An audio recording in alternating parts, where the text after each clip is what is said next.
You're just a burden in our lives, Mom. You need to get out of this house right now." Susan's words cut the air like knives as I held my 70th birthday cake. 70 years of life. And my own children were throwing me out of my own home on my birthday. Michael stepped forward and snatched the keys from my hands, while Brenda recorded the whole thing with her phone, smiling as if it were the happiest moment of her life. "You won't be needing these anymore, mother-in-law. We'll take care of everything now." Kevin pushed my suitcase toward the door, the same suitcase I had packed thinking I was going on vacation with them. How stupid I had been. But what hurt the most was seeing my granddaughter, Chloe, crying in the corner, covering her ears to block out her parents' screams. She was the only one who looked at me with shame as they dragged me toward the door. "Grandma, I'm so sorry," she whispered through her tears before Susan yanked her by the arm. "Be quiet, Chloe. Your grandmother needs to learn she can't manipulate us with her victim act anymore." That was the moment something broke inside of me. It wasn't just my heart, it was my entire soul. 3 hours earlier, everything had started as the perfect birthday. The house smelled of cinnamon and fresh roses because I had spent the whole morning decorating every corner to welcome my family. The white lace curtains I had hand-embroidered let in the golden afternoon light, creating those sunbeams that always made me feel blessed. I had set out the linen tablecloth that belonged to my mother, the one I only used on special occasions, and had filled the table with all of my children's favorite dishes. Pot roast just the way Michael liked it, sweet cornbread for Susan, and the vanilla cheesecake that Kevin always asked for when he came to visit. Susan arrived first, carrying a bouquet of yellow flowers and a smile that I now realize was completely fake. "Happy birthday, Mom. 70 years, my goodness," she exclaimed. She hugged me, but her arms felt cold, mechanical, as if she were hugging a stranger. Kevin came in behind her, carrying a bottle of expensive bourbon that he had surely bought with the credit card I had given him last month. "Eleanor, you're looking great for 70, he said with that slick voice that had always made me uneasy. Chloe hid behind her parents, but when she saw me, she ran toward me with her arms open. At least my granddaughter still truly loved me. Michael arrived minutes later with Brenda, who immediately started taking pictures of every corner of the house with her phone. "Oh, mother-in-law, what a beautiful house. I love how you've kept everything so well." Her eyes shone in a way that wasn't admiration, but something darker, more calculating. She stopped in front of the wooden hutch where I kept my important documents, and I saw how her fingers traced the edge as if it were already hers. Michael gave me a kiss on the cheek, but avoided my eyes. "Mom, we need to talk about a few things after dinner," he said in a low voice. "Important things about your future." Dinner unfolded in a strange atmosphere that I didn't understand until it was too late. Everyone ate and laughed, but their voices sounded hollow, as if they were acting in a play I hadn't read. Susan praised the food with too much enthusiasm. Kevin made jokes that no one found genuinely funny, and Brenda wouldn't stop taking pictures of everything, even the documents I had on the dining room table. "It's for the memories, mother-in-law," she explained when I asked why she was photographing my papers. "We want to save all the special moments." I should have noticed how Michael was looking over the bills I had left on the kitchen counter. I should have paid attention to the way Susan looked at the jewelry I was wearing, as if she were calculating its value. I should have been suspicious when Kevin asked about the deed to the house, feigning casual interest. But I was so happy to have them with me, so grateful not to be spending another birthday alone like the last 5 years, that I interpreted all those signs as expressions of love and concern for my well-being. When they brought out my birthday cake, the candles flickered like little warnings I couldn't read. 70 yellow candles that I had bought myself that morning, thinking how beautiful the moment would be when everyone sang for me. Susan lit each one carefully, but I noticed her hands were trembling slightly. "Make a very special wish, Mom," she said with a smile that didn't reach her eyes. "Because this is going to be a birthday you'll never forget." Her words had a strange, almost threatening tone, but I took it as maternal affection. Blowing out the candles felt like I was extinguishing my own light. I made the same wish I always did, that my family would be united and that I would never lack their love. What a cruel irony of fate. Everyone applauded when the flames went out, but their applause sounded like the echo in an empty church. Kevin poured wine into glasses I recognized as the good ones, the crystal ones I only used at Christmas. A toast to Eleanor, he said, raising his glass. For all the years she has given us so much. The way he said so much sent a chill down my spine, though at that moment I didn't understand why. It was after the toast that the performance began. Susan cleared her throat and exchanged a look with Michael, a look I had seen 1,000 times when they were children and had planned some mischief. But now they were 40-year-old adults, and the mischief they had planned was far more sinister than my mind could imagine. Michael stood up, adjusted his tie as he always did when he was about to say something important, and began to speak in a voice that seemed rehearsed. Mom, Susan and I have been talking a lot lately about your situation, my situation, as if I were a problem that needed to be solved. What situation, son? I asked with a smile, thinking maybe they meant it was time for me to find a companion or travel more. Brenda pulled some papers out of her purse, documents I recognized as copies of my bank statements. My heart began to beat faster. How did you get those? The question escaped my lips as a whisper, because part of me already knew the answer and didn't want to hear it. We got them because we needed to understand your real situation, Mom, Susan answered with a coldness I had never heard from her before. And we discovered some very interesting things. Kevin got up and began to walk around the living room as if it were his own house, touching my furniture, my photographs, my memories, with a familiarity that turned my stomach. Eleanor, you have a very valuable house, considerable savings, and no real plan for the future. That worries us a lot. The word worries sounded false coming from him. What I saw in his eyes was not concern. It was pure greed. Michael spread more papers on the table, legal documents I didn't recognize. We've consulted with a lawyer, Mom. We think the best thing for you is to transfer the house into our names, to avoid legal problems in the future. It would also be good if you gave us full access to your bank accounts so we can help you manage your money better. His words fell on me like stones. My own son was trying to strip me of everything I had worked for over 50 years. I don't understand, I murmured, feeling my legs begin to tremble. Why do you need access to my money? You have your own jobs, your own lives. Susan laughed, but it was a bitter laugh, full of resentment. Our jobs? Mom, Kevin lost his job 6 months ago.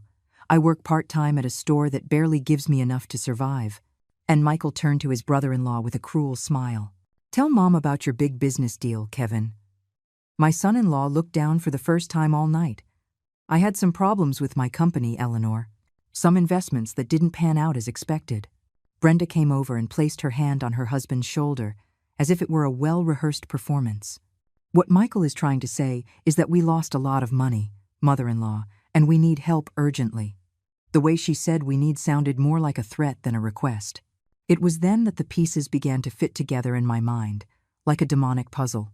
The more frequent visits in recent months, the questions about my documents, the credit cards they had asked to borrow and never returned, Kevin looking at my bills, Brenda photographing every corner of my house, Susan asking about my jewelry. It had all been part of a plan. My own birthday had been the perfect stage for their final blow. So this is what you're going to do?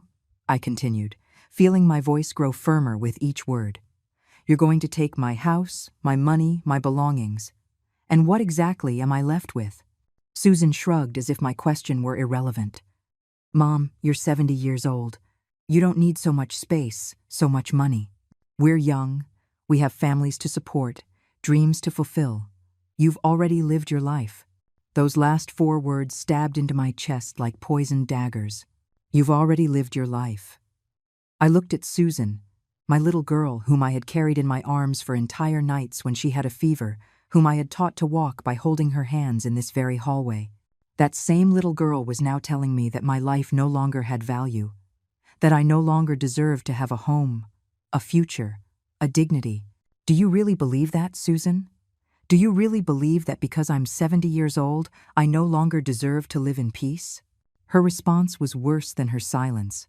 She laughed, a dry, cruel laugh I had never heard from her before. Mom, don't be dramatic. We're not saying you don't deserve to live. We're just being realistic. We need these resources more than you do. We can do something productive with them. Kevin nodded his head as if it were the most logical thing in the world. Eleanor, think about it. Such a big house for one person is a waste. We have Chloe. We need space for her to grow, to have a better future. It was then that I heard the smallest voice of all, the one that hurt the most.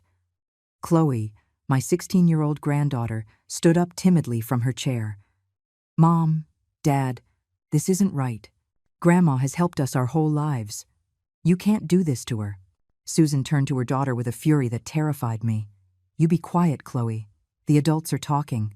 But my granddaughter, bless her heart, did not back down. No, Mom, this is wrong, and you know it. Grandma paid for my school uniforms last year when you couldn't. She bought my supplies, my shoes, my backpack. And now you want to kick her out of her own house. Susan's hand rose as if to strike Chloe, but I stopped her with a strength I didn't know I had. Don't you dare touch that child. My voice came out as a roar that silenced the entire room. If you have a problem with me, you solve it with me. But you do not touch my granddaughter. Susan lowered her hand, but her gaze became even more venomous. Look at how you manipulate even my own daughter, Mom. This is why you need to leave. You've always been a manipulator. Michael intervened before I could respond. Mom, enough with the drama. We've made a family decision, and it's final. You're going to live in a place more appropriate for your age, and we're going to take over the house and your finances. It's for the best for everyone. Brenda smiled as she pulled more papers from her purse. We've already found a very nice nursing home, mother-in-law. It's only 2 hours from here. They have good food, activities for people your age. It'll be perfect. A nursing home. They wanted to put me in a nursing home to take everything I owned. 50 years of work, of sacrifice, of getting up at 5 in the morning to get to the factory, of sewing uniforms late into the night for extra money, of living with the bare minimum so I could help them when they needed it. And their plan was to lock me away in a place where I could die quietly while they enjoyed my inheritance while I was still alive. And what if I refuse? I asked, though I already knew they had an answer for that too. Kevin smiled, and for the first time that night, he showed his true face. Well, Eleanor, we hope you'll be reasonable. But if you're not, we have other options. My brother-in-law is a lawyer, and he explained to us that a person of your age might not be in the mental condition to make important decisions. We could request a psychological evaluation, perhaps a legal conservatorship. The threat hung in the air like toxic smoke. If I didn't hand everything over voluntarily, they would have me declared mentally incompetent and take it by force. I had seen cases like that on the news. Elderly people stripped of everything by unscrupulous relatives. I never thought my own children would be capable of sinking so low. Brenda approached me with that fake smile she had perfected over the years. Mother-in-law, we don't want to resort to unpleasant extremes. We just want you to sign these papers tonight, and tomorrow we'll take you to see your new home. Everything's going to be fine, you'll see. She held out a gold pen, probably expensive, bought with my own money. We just need your signature here, here, and here. I looked at the documents without really reading them. The letters blurred before my eyes, not because of my age, but because of the tears I was fighting to hold back. But there was one line I could read clearly. Total transfer of assets and properties. They wanted me to sign my own social death sentence, to renounce everything it had taken me a lifetime to build. And if I need money for medicine, for emergencies? I asked with a voice I no longer recognized as my own. Susan sighed as if I were a capricious child asking silly questions. Mom, that's what we'll be here for. We'll give you an allowance, like a child. You won't lack for anything basic, an allowance. After 50 years of work, after raising them, educating them, supporting them financially, even when they were adults, my reward was to become a dependent child living off their generosity. The most humiliating moment of my life was about to arrive. But I didn't know it yet. I took the pen with trembling hands, not because I was going to sign, but because I needed time to process the magnitude of the betrayal I was experiencing. Before I sign, I said with a voice I tried to keep steady, I want to understand one thing. When did you plan all this? When did you decide that your mother was an obstacle you needed to remove?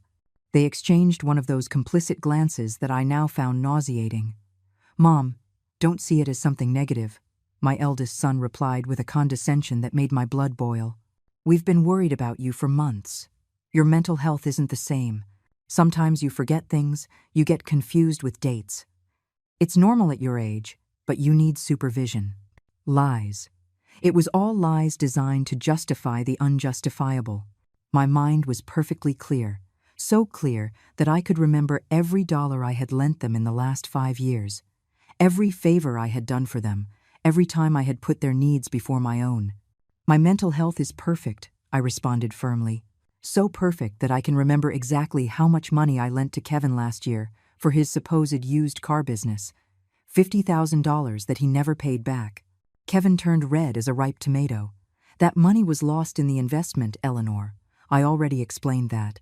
Businesses don't always work out as planned. Brenda put her hand on her husband's arm as if she were the one who needed comforting. Mother-in-law, you can't hold every dollar you've lent us over our heads. We're family. Families help each other without keeping score. Without keeping score. How easy it was to say that when they had never given anything in return. You're right, Brenda. Families help each other, but they also respect each other, care for each other, protect each other. They don't conspire to steal. The word steal fell like a bomb in the room. Susan jumped up, her face contorted with anger. How dare you call us thieves? Everything we're doing is for your own good. For my own good? The laugh that escaped my throat was bitter, desperate. Taking my house is for my good? Stealing my savings is for my good? Threatening to have me declared insane is for my good? Each question was a whip that made them cringe a little more, but instead of showing shame, they showed more aggression. It was then that Kevin completely lost his temper. He approached me with threatening steps, his fists clenched. Enough of playing the victim, Eleanor. You owe us a lot more than you think. Who do you think has been paying for your prescriptions for the last 2 years? Who's been coming over to fix your leaks, your electrical problems? Who has taken care of you when you get sick? His words left me breathless, not because they were true, but because they were so blatantly false. Kevin, I pay for my own medicine with my Social Security. The few times you've come to fix something in my house, I've paid you as if you were any other handyman. And when I got pneumonia last year, it was Chloe who took care of me, not you. Chloe nodded from her corner, tears streaming down her cheeks. It's true, Dad. I stayed with Grandma for 2 weeks because you guys said you had more important things to do. Susan turned to her daughter with a fury that chilled my soul. Chloe, if you don't shut up right now, you're going to your room and you're not coming out until tomorrow. But my granddaughter, my brave granddaughter, stood up with a dignity that none of the adults in that room were showing. No, Mom, someone has to tell the truth here. Grandma has given us everything. When Dad lost his job, she paid our rent for 3 months. When you needed money for your gallbladder surgery, Grandma sold her jewelry to help you. And when I needed money for my school trip, she was the only one who helped me without asking for anything in return. Every word from Chloe was like a stab to her parents, because it was the pure, undeniable truth. Susan approached her daughter with intentions that terrified me. I told you to shut up, you ungrateful little brat. She raised her hand to slap her, but this time it was Chloe who defended herself. Don't touch me. I'm sick of your lies, of seeing how you treat Grandma after everything she's done for us. The scene became chaotic. Susan screaming, Kevin threatening, Michael trying to calm things down while Brenda continued to record everything with her phone as if it were a reality show. And in the midst of this circus, I remained seated with the pen in my hand, watching my family disintegrate before my eyes.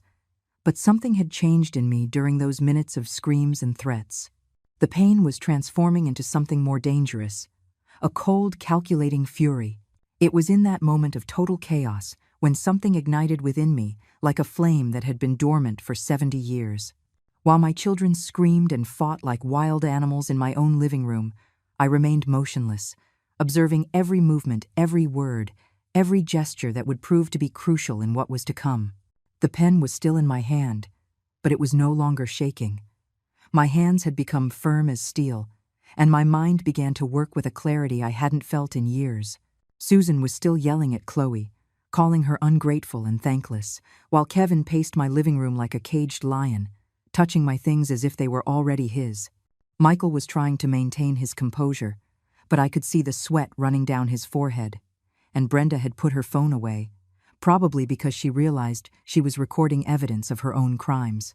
In the midst of all this madness, An idea began to form in my head like a dark seed that was germinating quickly. "All right," I said suddenly, in a voice so calm that everyone stopped to look at me. "You win. I'll sign your papers." The silence that followed was so thick I could hear the ticking of the kitchen clock, the same clock that had marked every happy and sad moment of my life in this house. Susan smiled triumphantly, Kevin visibly relaxed, and Michael sighed in relief. Only Chloe looked at me with an expression of horror, as if she knew something terrible was about to happen. I took the documents and looked at them carefully, as if I were really considering signing them. But I was actually memorizing every detail, every clause, every account number that appeared on those papers. My photographic memory, the same one that had helped me manage the family finances for decades, was registering information I knew I would need very soon. "I just have one more question," I said, looking up at Michael. "When exactly do you plan on moving me to the nursing home?" "Tomorrow morning," my son replied with a smile he thought was victorious. "We already have everything arranged. Brenda will come over to help you pack your personal things, just the essentials, because the room at the home is small." Brenda nodded with false enthusiasm. "You can only take one suitcase, mother-in-law. But don't worry, we'll take care of everything else." Everything else. My house, my furniture, my photographs, my memories of 50 years of marriage, the toys I had saved from when my children were little, the love letters my husband had written to me before he died. All of that would be the everything else they would take care of. They would probably sell it or throw it away without even asking if there was anything I wanted to keep. "I understand," I murmured, bringing the pen to the paper. "Just one more thing. Kevin, could you get me a glass of water?" All this excitement has made me a little dizzy. Kevin headed to the kitchen with a spring in his step, as if he already owned the place. That was my chance. While he was in the kitchen, I discreetly took my phone out of my dress pocket and activated the voice recorder. The small device that Chloe had taught me to use last month would become my secret weapon. When Kevin returned with the water, I drank slowly while my children waited impatiently. "Thank you, Kevin. Now I can think clearly." I put the pen on the paper, but instead of signing, I began to speak in a clear, strong voice. "I want it to be very clear what is happening here tonight. I, Eleanor Martinez, 70 years of age, am being extorted by my own children to hand over all my assets to them." "Mom, don't be ridiculous," Michael interrupted, but I continued, unfazed. "My son Michael Martinez and my daughter Susan Martinez, along with their respective spouses, are threatening to have me declared mentally incompetent if I do not sign these documents that strip me of my house, my savings, and all my belongings." Susan tried to approach me to take the phone, but I stopped her with a look that froze her in place. I also wanted on record that they are forcing me to go to a nursing home against my will, after I have helped them financially for years without ever asking for anything in return. Kevin realized what I was doing and lunged at me to grab the phone, but Chloe stepped between us. "Don't touch her," my granddaughter shouted with a bravery that filled me with pride. "Stop abusing Grandma." It was then that Susan completely lost control. She approached me with her eyes filled with rage and shouted the words that would seal her fate forever. "You are just a burden in our lives, Mom. We can't take it anymore. You need to get out of this house right now and stop bothering us." Every word was recorded with perfect clarity on my phone, irrefutable evidence of their cruelty and their true intentions. What followed Susan's venomous words was an escalation of violence I never thought I would witness in my own home. Michael came toward me and snatched the keys from my hands with a brutality that left red marks on my wrists. "You don't need these keys anymore, Mom. We'll take care of everything now." His voice had lost any pretense of filial affection. It was the voice of a stranger, a predator who had found its perfect prey. Kevin pushed a suitcase toward the door that I didn't remember packing. And it was then that I realized they had planned every detail of this night for weeks, perhaps months. "Your luggage is ready, Eleanor," he said with a cruel smile. "Brenda took the liberty of packing your basics yesterday while you were at church. The betrayal was so deep, it took my breath away. They had entered my home in my absence. They had touched my belongings. They had decided what I deserved to keep and what I did not." Brenda held up a lease agreement that I recognized as being for the nursing home they had talked about. "We already signed for you, mother-in-law. I hope you don't mind that we took that little liberty." The place is in high demand, and we couldn't risk losing the room. They had forged my signature. My own children had committed document fraud to expedite my expulsion from my own home. It was when Susan pushed me toward the door that something definitively broke inside me. It wasn't just my heart, it was my entire soul shattering into pieces. But from those cracks came not more pain, but a steely determination I didn't know I possessed.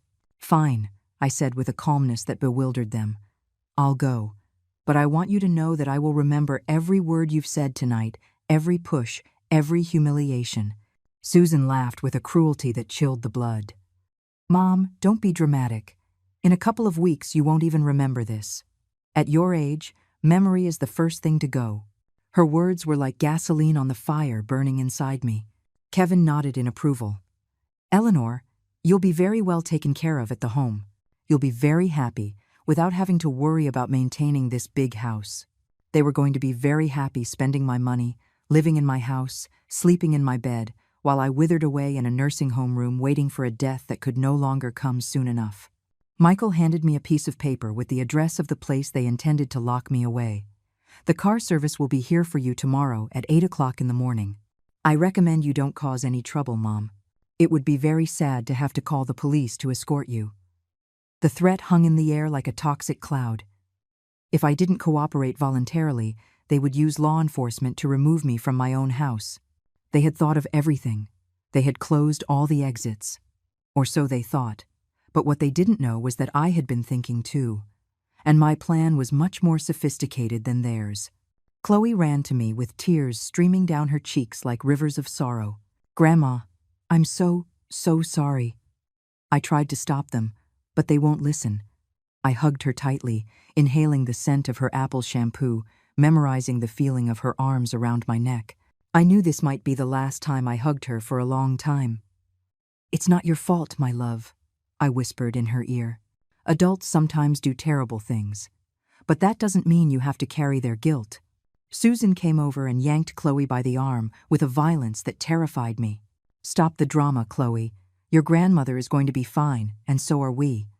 It's time you learned that in life, you have to make difficult decisions." My granddaughter resisted her mother's pull. "These aren't difficult decisions, Mom. This is pure cruelty. Grandma doesn't deserve this after everything she's done for us." It was then that Brenda took out her phone and started recording again. But this time, it wasn't to document my reactions, but to create false evidence. "Mother-in-law, tell the camera that you agree to move to the nursing home, that you understand it's what's best for you." Her smile was that of a snake that had found its perfect victim. They wanted me to provide the evidence of my own consent to legally protect themselves from any future accusations. I looked directly at the camera, and with a firm, clear voice, I said exactly what she wanted to hear. "I agree to move to the nursing home. I understand that my children believe it is what is best for me." But what Brenda didn't know was that my own phone was still recording in my pocket, capturing not just my words, but the entire context of coercion and threats that surrounded them. Kevin took my suitcase and dragged it to the door as if it were trash that needed to be taken out. "Perfect, then everything is settled. Eleanor, it's been a pleasure knowing you all these years." His farewell sounded like an epitaph, as if I were already dead to them. Michael gave me a kiss on the cheek that felt like the kiss of Judas, false and treacherous. "Take care, Mom. We'll visit you very soon." The door closed behind me with a sound that resonated like a hammer hitting a coffin. There I was, at 10 o'clock on the night of my 70th birthday, standing on the sidewalk in front of the house that had been my home for 30 years, with a suitcase in my hand and the certainty that my own children had just signed their own social death warrant. But they didn't know it yet. They thought they had won, that the foolish old woman had finally been neutralized. From inside, I could hear their voices celebrating, laughing, toasting their victory with my own wine. Susan shouted with glee. "We're finally rid of the old hag," Kevin added. "Now we can live in peace, without her constant complaining." Their words carried to the street, and I recorded them all on my phone, building a file of evidence that would soon become their nightmare. I walked to the corner, where I knew there was a bench under the streetlight. I sat down as if I were a defeated old woman waiting for help, but in reality, I was executing the first phase of my plan. I took out my phone and dialed the number I had memorized 3 days earlier when I began to suspect what was coming. Mr. Hayes? This is Eleanor Martinez. I need you to activate the plan we discussed. Yes, exactly as we rehearsed. David Hayes was a young and ambitious lawyer who had handled my late husband's will. Smart, discreet, and with a thirst for justice that made him the perfect ally for what was to come. 3 days before, when I found the copies of my bank statements in Brenda's purse, I knew I needed immediate legal protection. Mrs. Martinez, are you sure you want to proceed? Once we activate the protective measures, there's no turning back. I am completely sure, Mr. Hayes. My children have just shown their true colors. It's time they learned that they severely underestimated their mother. I ended the call and dialed the second number on my list, the bank where I had managed my accounts for 25 years. Good evening. This is Eleanor Martinez. I need to activate the security protocol we established last week. Yes, all accounts, all cards, all access. The bank manager, an efficient woman named Patricia, had witnessed how my children had begun making suspicious transactions with the cards I had lent them.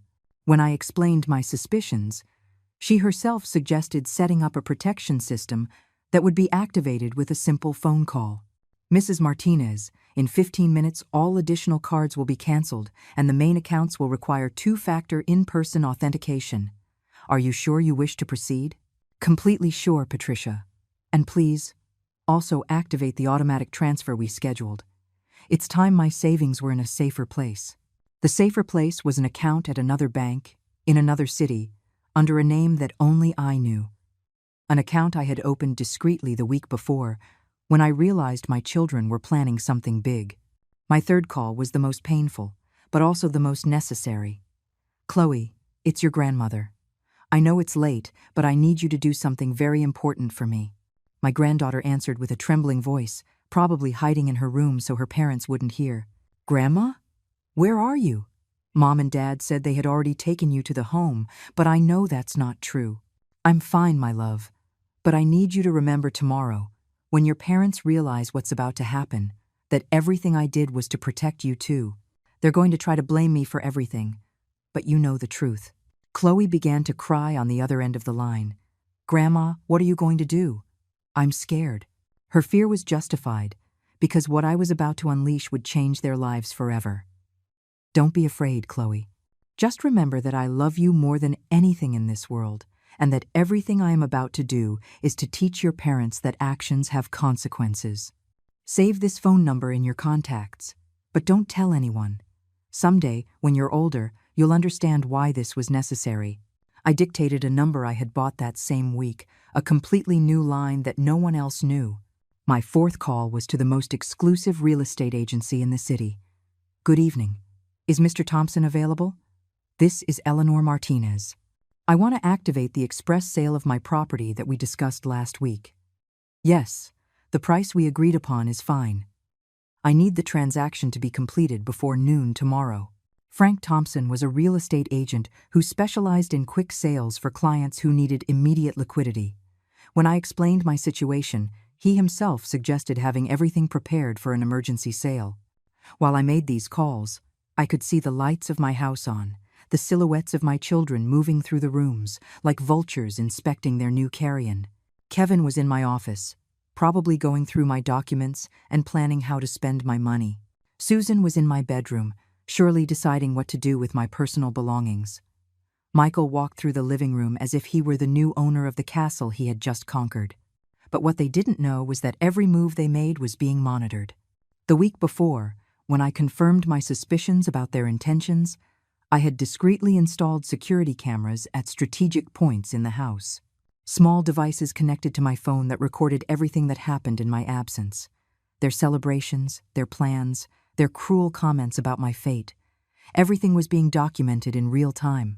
My fifth and final call of that night was the most satisfying. Secure ride? I need a trip to the airport. Yes, tonight. No, I'm not in a hurry. I have an early flight tomorrow. The driver arrived in 15 minutes. An older man who helped me with my suitcase and didn't ask unnecessary questions. As we drove away from my old house, I could see that the lights were still on, that the party was continuing. The airport at midnight had a solemnity that perfectly matched my mood. There were no crowds, no noise. Just the echo of my footsteps on the polished marble as I made my way to the VIP lounge I had reserved to spend the night. My flight left at 6 o'clock in the morning, but I needed to be there early to ensure everything went according to my plan. As I walked through the empty corridors, my phone began to vibrate with messages I knew would arrive very soon. The first message came at 2 o'clock in the morning. It was from Kevin. "Eleanor, there's a problem with one of your cards. Could you call us when you get this message?" His tone was casual, as if it were a minor technical issue. 30 minutes later, the second message arrived, this time from Susan. "Mom, some of your cards aren't working. We need you to come to the bank tomorrow to sort out this misunderstanding." The word misunderstanding made me smile. There was no misunderstanding. Everything was working exactly as I had planned. At 3 o'clock in the morning, the messages became more urgent. Michael wrote, "Mom, we need to talk urgently. There are serious problems with your bank accounts. Where are you?" 40 minutes later, Brenda sent, "Mother-in-law, we are very worried. The cards are blocked and we don't know why. Please contact us immediately." The concern in their messages was palpable, but it wasn't concern for my well-being, but panic for their finances. At 4 o'clock in the morning, when they were completely desperate, the calls began. My phone rang every 5 minutes, but I didn't answer. Every missed call was a small victory. Every voicemail I didn't listen to was another drop of justice falling on their heads. Finally, at 5 o'clock in the morning, the message I had been waiting for arrived. It was from Frank, the real estate agent. "Mrs. Martinez, the sale is complete, the papers are signed, and the money has been transferred to the account you specified. The new family will take possession at 10 o'clock in the morning." Perfect. In 5 hours, my children would discover that the house where they had spent the night celebrating no longer belonged to them, and that it had never belonged to them. They would also discover that its new owners had strict orders to change the locks immediately and to call the police if anyone tried to enter without authorization. Revenge is a dish best served cold, but it can also be served with a military efficiency that shatters lives in a matter of hours. My flight took off punctually at 6 o'clock in the morning. As the plane rose above the city where I had spent 70 years of my life, I felt a strange mixture of sadness and liberation. Below were my children, probably waking up in a house that was no longer theirs, preparing for a day that would change their lives forever. But I felt no remorse. I had learned that misplaced compassion only invites more abuse. The destination of my flight was a coastal city 1,000 miles away, where I had bought a small apartment overlooking the sea using a financial identity I had been discreetly building for months. It wasn't illegal. It was just smart. I had gradually transferred my savings, established tax residency in another state, and created a new life that my children would not be able to track easily. During the flight, my phone continued to receive increasingly desperate messages. At 7 o'clock in the morning, Susan wrote, "Mom, this can't be happening. There has to be a mistake. The cards say the account is closed. What did you do?"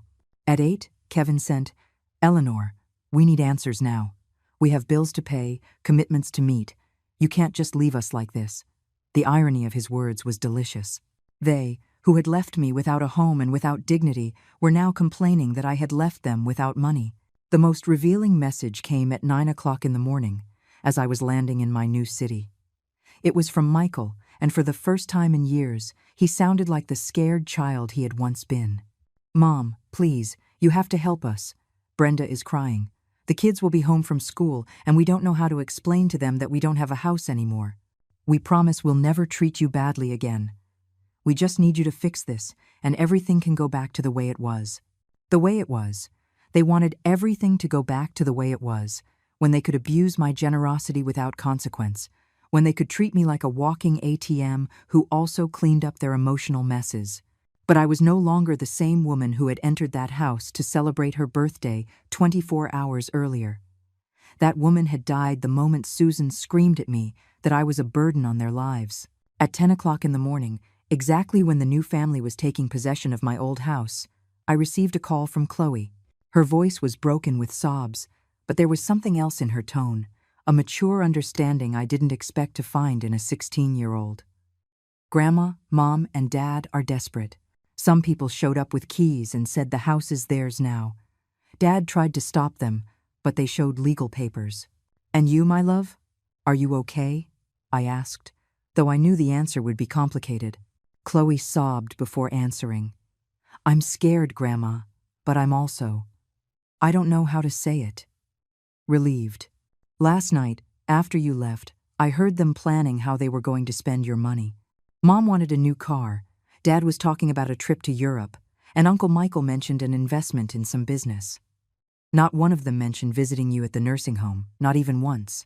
Chloe's words confirmed what I already knew in my heart. My children hadn't kicked me out of my home to protect or care for me, but so they could spend my money without the hassle of pretending to love me. That final revelation sealed my determination like concrete hardening in the Sunday. Chloe, my love, I need you to listen to me very carefully. You are going to go through some very difficult days, but I want you to remember that none of this is your fault. Your parents made terrible decisions, and now they have to face the consequences. Grandma, can I come with you? I don't want to stay here watching them blame everyone but themselves. My granddaughter's question broke my heart, but I knew it couldn't be, at least not yet. My love, you're a minor. Legally, you have to stay with your parents. But when you turn 18, if you still want to find me, use the number I gave you last night. There will always be a place for you in my new life. After hanging up with Chloe, I turned off my phone and put it at the bottom of my suitcase. It was time to completely disconnect from the drama I had left behind and start building the life I deserved. My new apartment was small but bright, with windows overlooking the ocean and a balcony where I could sit and drink coffee while watching the sunrise. For the first time in years, no one was yelling at me, asking me for money, or making me feel guilty for existing. 3 weeks later, I turned on my phone for the first time since my arrival. I had 200 voicemails and 500 text messages. The first few days had been desperate pleas, then legal threats, then attempts at emotional manipulation. And finally, when they realized I wasn't going to respond, insults and curses that revealed their true nature. Susan called me a manipulative viper. Kevin accused me of ruining an innocent family's life, and Michael threatened me with legal consequences for family abandonment. But among all those hateful messages, there was something that made me smile. An audio recording they had sent by mistake, where Susan could be heard screaming at Kevin that it was all his fault for being so obvious with his intentions. I told you to be more subtle, you idiot. Now the old woman has left us with nothing and we don't even know where she is. Kevin responded with equal venom. At least I wasn't the one who threatened her directly. You were the one who screamed that she was a burden. Their infighting was music to my ears.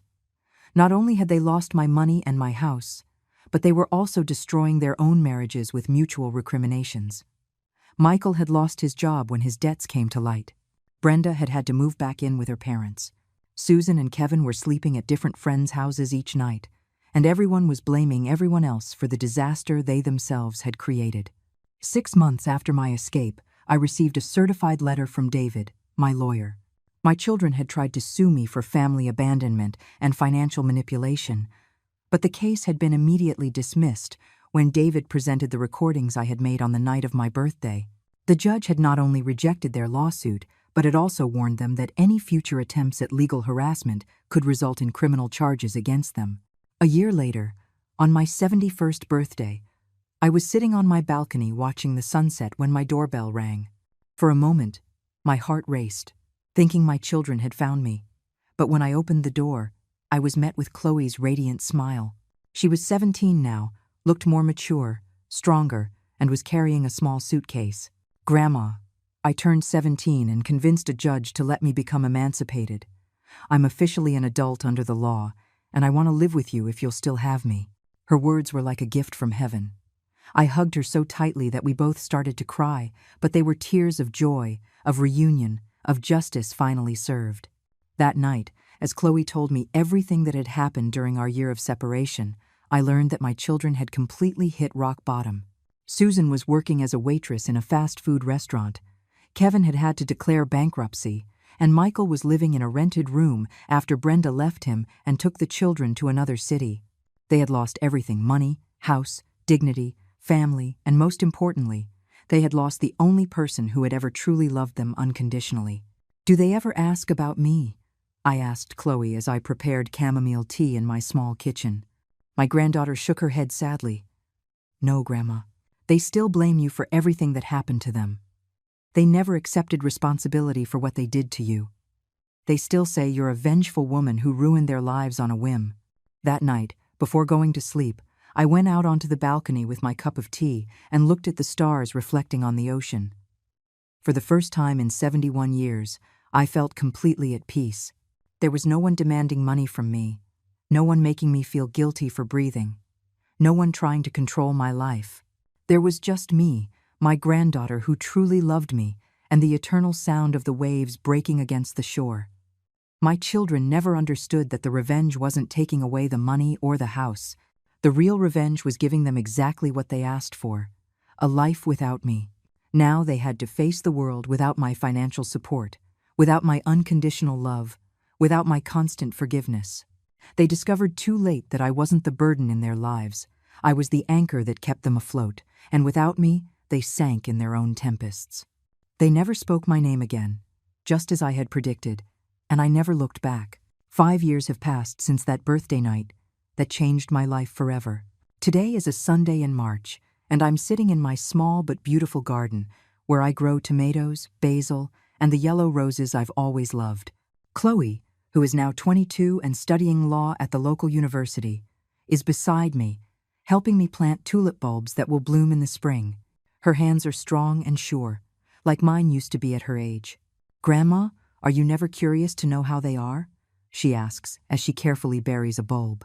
It's a question she asks me every few months, and my answer is always the same. Sometimes, my love. But curiosity and nostalgia are luxuries I can't afford. They chose their path, and I chose mine. Chloe nods, because after all these years together, she understands that some wounds are too deep to heal and that some decisions are final. My life here has been fuller than I ever imagined possible. I volunteer at a shelter for battered women, helping others who, like me, needed to find the strength to escape toxic situations. My experience, though painful, has become a tool to help others recognize the signs of emotional and financial abuse. The women who come to the shelter see me and understand that it's possible to rebuild a life after 70. Chloe has become the daughter I never truly had. She is specializing in family law, inspired by my story and the desire to protect other vulnerable elderly people. On weekends, we cook together, go to the market, walk on the beach. She tells me about her classes, her dreams, her occasional boyfriends, and I give her the advice a grandmother should give. Our relationship is what it always should have been. Pure, honest, full of true love. 3 months ago, Chloe received a call from Susan. Her mother had gotten my new phone number, through methods I prefer not to know. The message was predictable. They had reflected on their mistakes. They wanted to apologize. They needed my forgiveness. And of course, my financial help once again. Susan told Chloe that Michael had had health problems, that Kevin was unemployed again, and that they had all learned their lesson. Chloe told me about the call while we were making dinner, and I saw in her eyes the same disappointment I had felt years ago. "You know what I told them, Grandma?" she asked as she stirred the vegetable soup. "I told them that forgiveness is something you earn with actions, not with desperate words when you need money. I told them that you are the strongest woman I know, and that if they had been smart, they would have valued that from the beginning." That night, after Chloe went to her room to study, I stayed on the balcony with my herbal tea, watching the lights of the fishing boats on the horizon. For the first time in years, I really thought about my children, not with pain or anger, but with a kind of distant compassion, like one feels for strangers who have made terrible mistakes. They had lost more than money or property. They had lost the chance to know the woman I had become after freeing myself from them. The truth is, I am happier now than I was in the last 20 years of my previous life. Every morning I wake up without fear, without anxiety, without the expectation of being hurt by the people who should protect me. My money, though considerably less after all the expenses of my new life, is truly mine. I spend it on what I want, I save what I can, and I give when my heart tells me to, not when someone emotionally blackmails me. I have learned that true love does not demand constant sacrifice. True love is what Chloe and I share. Mutual respect, genuine support, joy in each other's company. True love does not threaten, does not manipulate, does not condition affection on financial benefits. My children never truly loved me. They loved what I could give them. Today, as I write these lines in my journal, I can hear Chloe singing in the shower. It's a song I taught her when she was little, a melody my own mother used to sing to me.